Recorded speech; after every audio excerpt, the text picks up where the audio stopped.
ముఖ్యమంత్రి వర్యులు శ్రీ వైఎస్ జగన్మోహన్ రెడ్డి గారు సిపి అధినేత గారి ఆదేశాల మేరకు ఈ నెల 28వ తేదీన మెడికల్ కాలేజెస్ ప్రైవేటీకరణ సందర్భంగా ఏదైతే ఉద్యమాన్ని మేము ర్యాలీగా తీసుకుని వెళ్తున్నామో దానికి సందర్భంగానే ఈరోజు పోస్టర్స్ని రిలీజ్ చేయడం జరిగింది.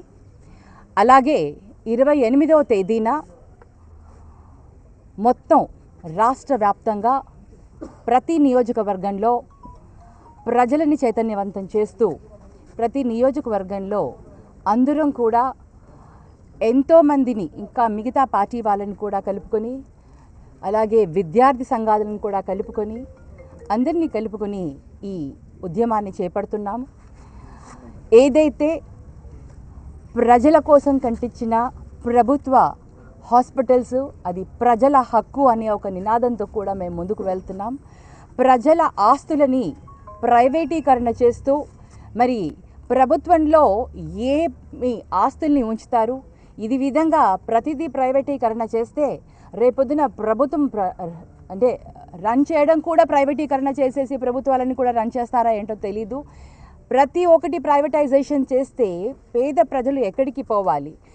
ప్రతి గవర్నమెంట్లో కూడా ఎవరైనా సరే ఎక్కడ చూసినా కూడా గవర్నమెంట్ బాధ్యత పేద ప్రజలకు బేసిక్ ఫెసిలిటీస్ని ప్రొవైడ్ చేయడము, లైక్ విద్య, వైద్యం, తర్వాత మిగతా సౌకర్యాలు, రోడ్స్ కానివ్వండి, వాటర్ కానివ్వండి, ఎలక్ట్రిసిటీ కానివ్వండి, ఇల్లు కానివ్వండి, పేద ప్రజల కోసం ఇవన్నీ కూడా బేసిక్ ఎమ్యూనిటీస్ని ప్రొవైడ్ చేయాల్సిన బాధ్యత ప్రభుత్వానికి ఉంటుంది.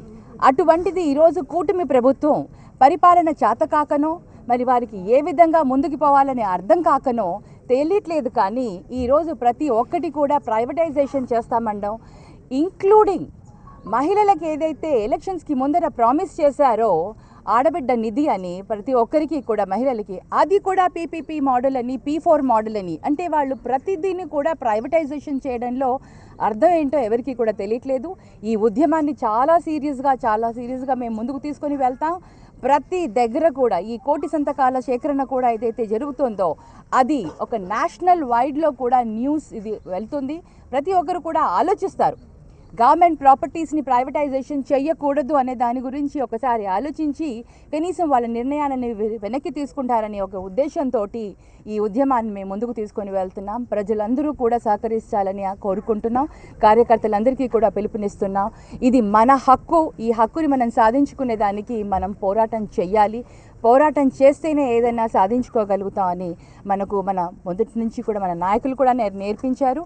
అదే దారిలో అదే స్ఫూర్తిగా తీసుకొని ఇవాళ మా లీడర్ శ్రీ వైఎస్ జగన్మోహన్ రెడ్డి గారు ఆదేశాలు ఇచ్చారు. మీ అందరం కూడా ముందుకు వెళ్తాం. ఈ ఉద్యమాన్ని విస్తృత స్థాయిలో తీసుకుని వెళ్ళి ప్రజలకు న్యాయం జరిగే విధంగా పోరాడతాం అని తెలియజేసుకుంటున్నాం.